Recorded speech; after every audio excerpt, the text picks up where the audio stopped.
दानियाल,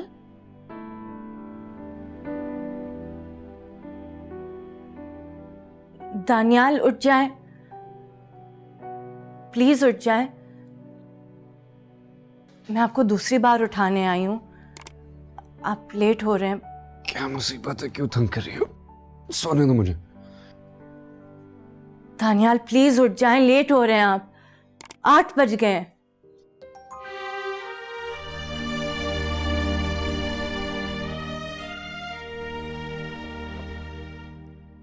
8 बज गए। मैंने तुमसे कहा भी था कि मुझे जल्दी उठा देना है। 10 बजे इतनी इंपॉर्टेंट मीटिंग है मेरी। जरा जिम्मेदारी नहीं है तुम पे?